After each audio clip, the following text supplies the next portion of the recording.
Paano nga ba tinitignan ng Canadian government ang usapin ng live-in partnership o di kaya tinatawag dito na common law partnership?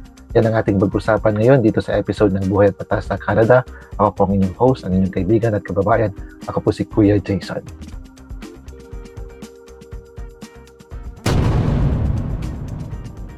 Ang mga kasong tinatalakay sa palabas na ito na tapot hango at may pagkakahalintulad sa mga totoong pangyayari ay pawang mga halimbawa lamang at hindi tumutukoy sa isang aktwal na kaso.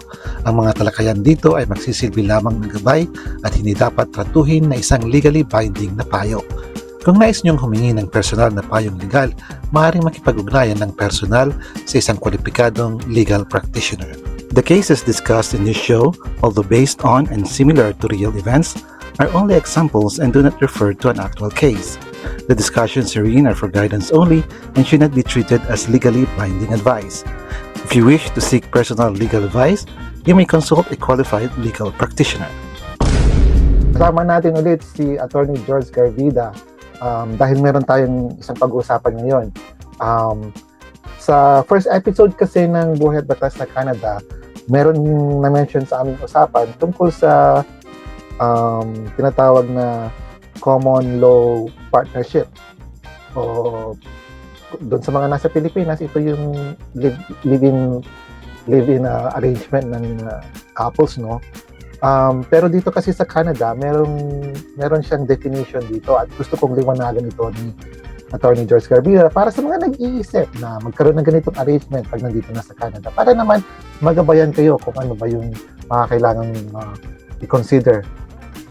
Ano ba ang common law partnership as defined by Canada, Attorney? Okay.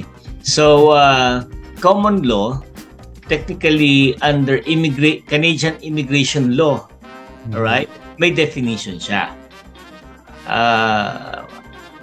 Under immigration laws, Canadian immigration laws, a relationship is considered common law if they have cohabited at least 1 year. So pag nagsama sila, kahit saan sa buong mundo, pag nagsama sila sa Pilipinas 1 year, that is already considered common law relationship. Ito rin sa Canada, ganun din. Common law relationship, 1 year. Now, another one is what you call conjugal partnership. Okay? Ang conjugal partnership, it's like common law rin sila, pero because of certain situation, they cannot stay together for 1 year.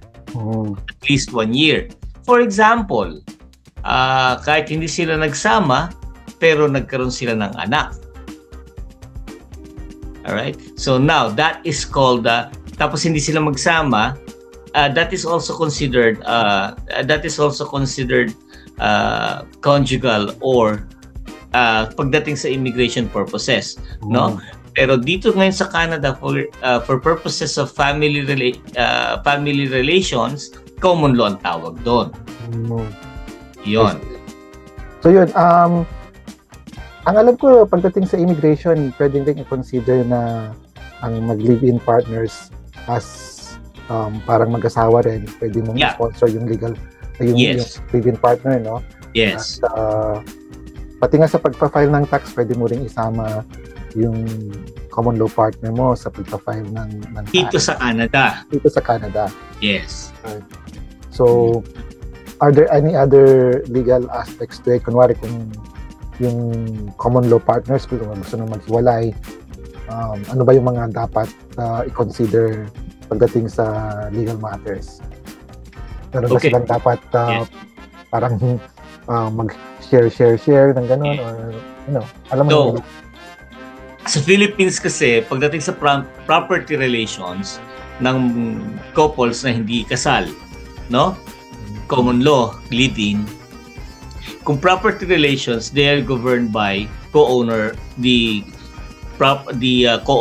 regime.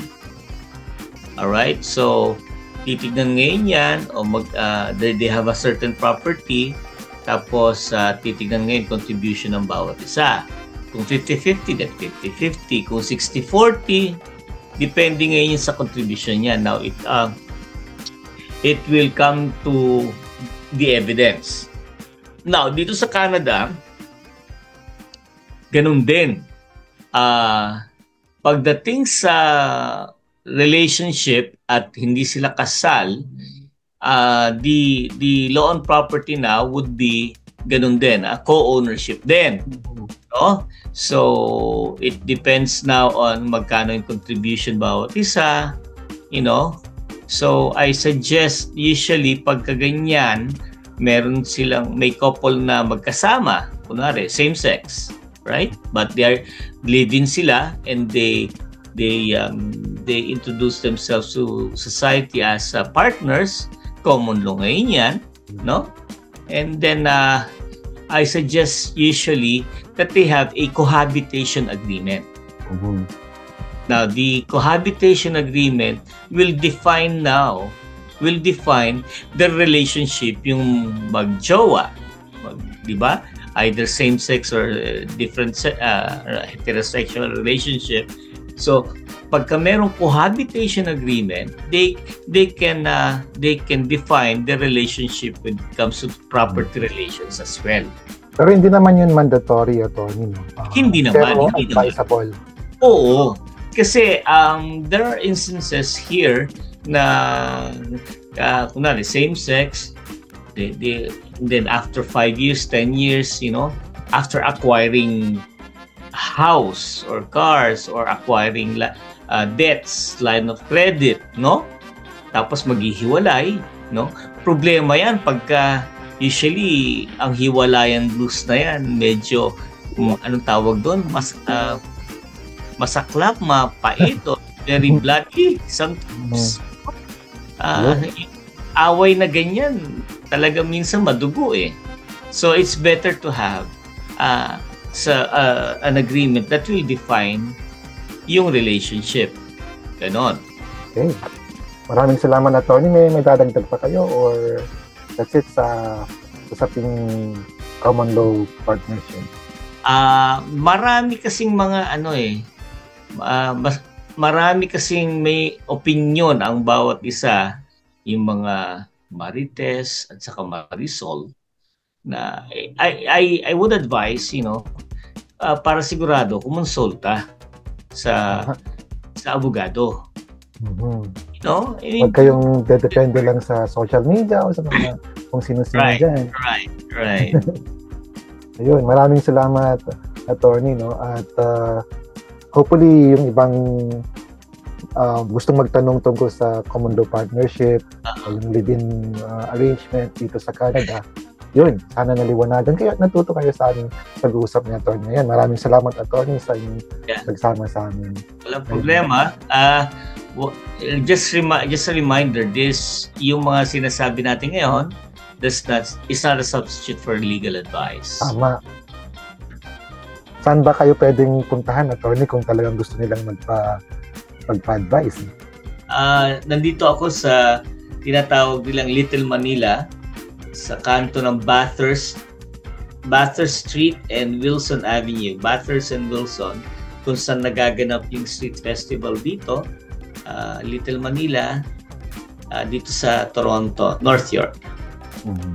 Ilalagay ko din yung contact details ni attorney down below sa yung address.